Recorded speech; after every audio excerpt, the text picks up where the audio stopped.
Bonjour, je m'appelle Joanne Corbeil, je suis médecin vétérinaire praticienne en physiothérapie animale. Je vais vous parler des exercices actifs.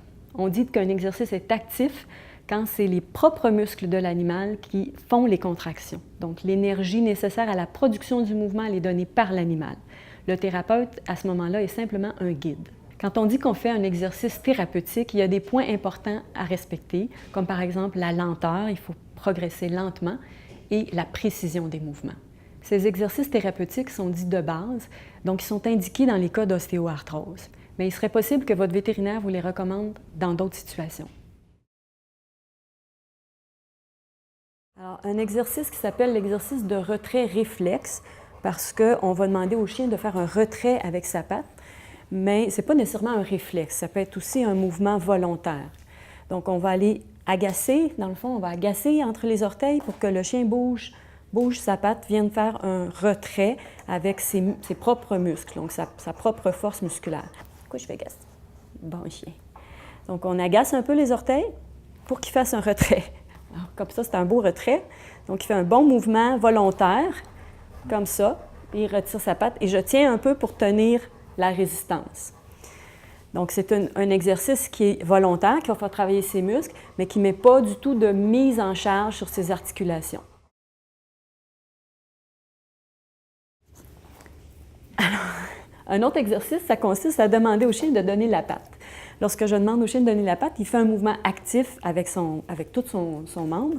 Donc, il va chercher un mouvement musculaire, encore une fois, sans mettre de charge sur ses articulations. Et je peux lui demander de donner la patte un petit peu plus loin, en mettant ma main un peu plus loin ou un peu plus haut, ce qui va faire que le chien va faire des mouvements un petit peu plus grands de flexion et d'extension avec son membre.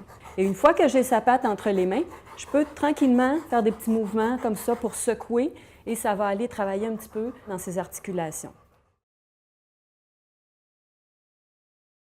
Les exercices de transfert de poids, ça consiste à, comme le nom le dit, transférer le poids du chien droite-gauche simplement en poussant sur ses hanches. Le but, c'est vraiment d'amener une réaction. On veut que le chien réagisse et transfère son poids sur une patte et puis sur l'autre. Donc, on peut juste, quand c'est un chien comme Vegas qui est douloureux, on peut simplement faire de petites poussées droite-gauche pour transférer son poids. On demande au chien de se mettre debout et une fois qu'il est debout, on va simplement faire des petites poussées sur ses hanches pour transférer son poids. Un chien comme Vegas qui est très peu tolérant, on va faire juste 2-3 petites poussées comme ça, puis on le laisse se reposer. Mais il faut suivre la tolérance du chien. Alors cette fois, je vais vous démontrer les transferts de poids avec un chien qui n'a pas de problème d'arthrose. Dixie, elle est jeune et en santé. Alors quand on fait les transferts de poids avec ces chiens-là, on fait juste pousser et on voit le chien transfère son poids parce que je dérange un peu son équilibre. Je peux aller aussi en levant une patte carrément, et là, tout le poids est porté par le membre qui est au sol. Donc, si j'alterne comme ça, on fait des transferts de poids. C'est beaucoup plus difficile parce que tout le poids est porté sur un seul membre à ce moment-là. L'exercice de transfert de poids, c'est un exercice qui est facile à exécuter avec les chats. C'est facile de transférer leur poids droite-gauche, leur demander une petite réaction de réajustement. Une chose qu'on peut utiliser, c'est une petite planche. Donc, on place les pattes arrière du chat sur la planche. Et on fait bouger la planche tout simplement en la montant puis en la descendant et ça nous amène un chat qui fait un transfert de poids droite-gauche.